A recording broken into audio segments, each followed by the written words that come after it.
Hey guys, how's it going? Anthony Muthurajah here. Now I've decided to start a Q&A series every week where I choose 3 questions at random from comments left in my videos and I will answer them if relevant. Alright, so I already have the 3 questions that I want to answer today. And the first one is, I've got many variations of it, but I thought I'll just get right to it, is about my bass. Okay, many have asked if there's any upgrades on the bass. To answer your question, no, it's purely stock. The only thing I did upgrade is the bridge, which is a Lee Kwan Badass. I don't know if you can see that. It's the original Badass. Yeah, changing the bridge did make a huge difference to the sound. A lot more punch, a lot more sustain, a lot more mids, so I don't have to touch the mids on my amp anymore. So it did change a lot of things for me. But besides that, everything else is stock. I haven't touched anything from the machine heads to the pickups to everything. Alright, now I must say these are, for the price, they are really well built instruments, right? In fact, one of the questions I got asked was, why do I play a Squier? Is it because I'm poor or because I like it? And to be very honest, it's both true. Initially, when I started off working as a musician, I didn't have the luxury of getting a good instrument. So I bought this off of a friend for barely $200, but man, over the years I've just gotten to love it a lot, and it's I'm almost inseparable with it. I cannot play anything else. So yeah, I do love it, and I have my new bass that's gonna show up soon. But yeah, to answer your question, that's the specifications of the bass. And as far as my strings go, I use DR 40 to 95. I believe they are the high beams. And I use a lighter gauge because of my hand issues. Plus, I feel like as much as you want a big sound or small sound or whatever you're going for, you need to be comfortable. So I opt to use lighter gauge, which allows me to play grooves.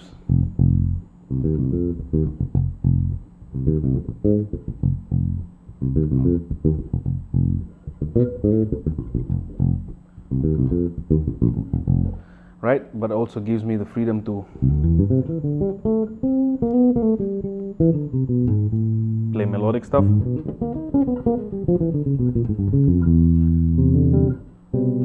Most importantly, it gives me a lot of freedom of speed.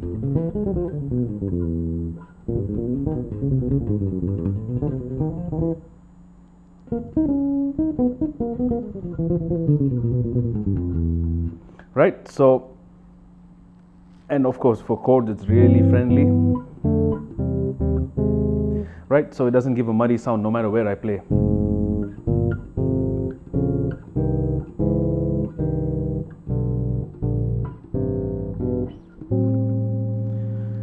Right, and my action used to be a lot lower, but I've raised it a tad, just enough for me to be able to dig in when I have to.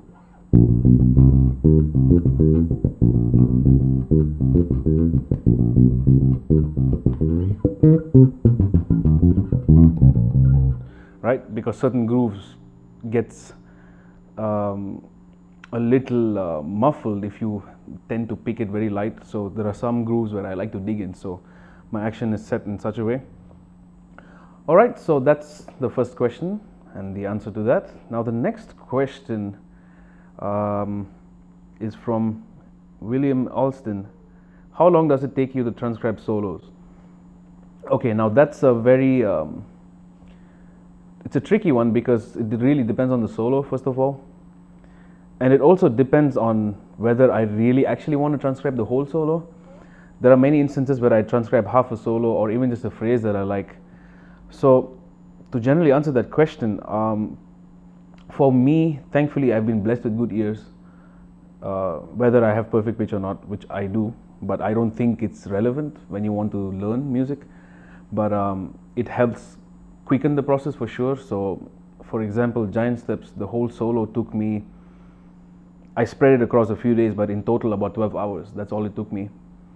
But But mind you, I transcribe a chorus and I learned to play it instantly, so I was doing that. So that's why it took like a week in total, but if I actually look at the time taken, it was 12 hours or so.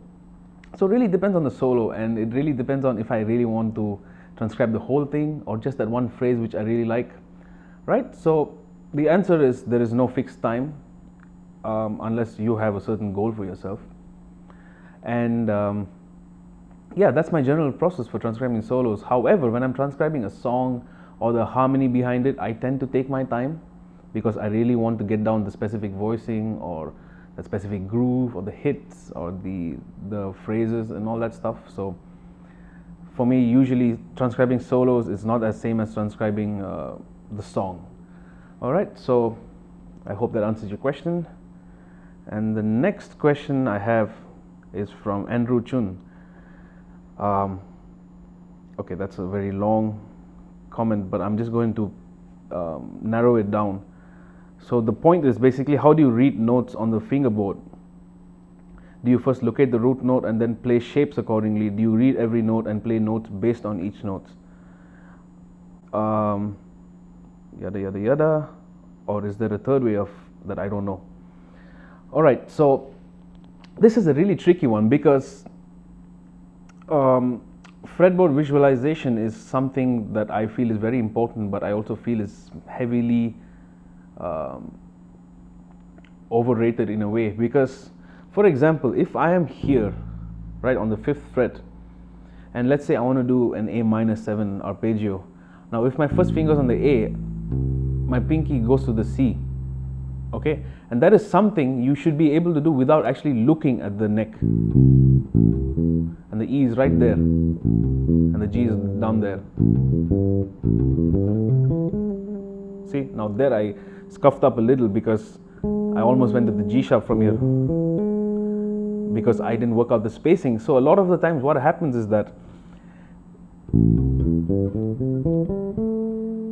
you have the first note as a starting reference, and then every other note you play off of that has to be in relevance to where that is located. So if I'm doing A major 7, for example, now the C sharp is a little bit of a stretch, right? The E is there, the G is right there. Okay, now what happens if I want to use the G sharp over here, right? And then the A is right next to it, C sharp's there, E and G sharp, A, or A over here to the C sharp, right?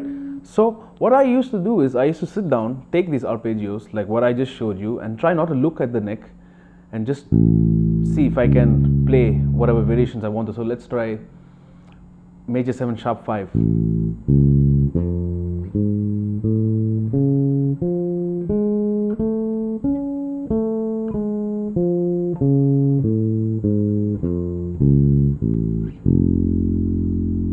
Oh, I missed the G sharp there, right? So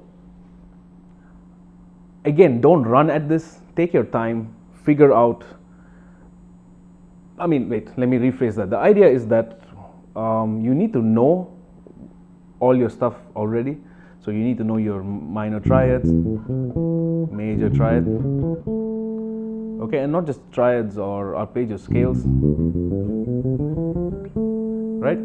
Now I can choose to remember it with a shape, or I can choose to remember it with the sound. So if I'm doing a da, I want that note next. I know that's it. I sing it. Da G do do do da di do di do do do da di do. Right?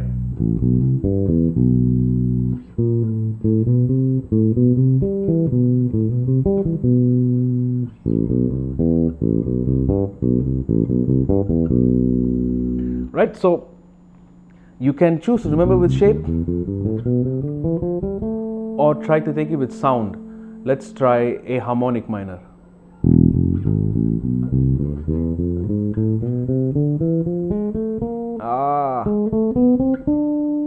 Right? So I played a B flat there, which is kind of nice actually. But I'm supposed to play the B, right? So I take all my scales, all my arpeggios. Once I'm comfortable with it in a shape context, I open it up, don't look at the neck, and just try to play. So let's say I want to do E minor 7 to A minor 7 to a D7.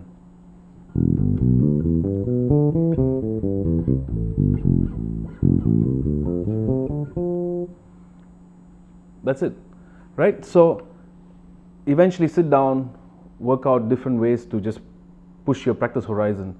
But the idea is that eventually you will get to a point where you don't have to constantly keep looking to play, right? But that doesn't mean you shouldn't look at all. No, there's no such rule. But this is just something that helps you visualize better and remember things better too. All right, so I hope that answered your question, Andrew Chun. And yeah, I will be back with a lesson for the week. I haven't had time to shoot, but anyway, I will keep up the Q&A series every week. So please be sure to leave comments and questions or whatever it is that you want to know. All right, and until the next one, I'll see you guys in the shed. Peace.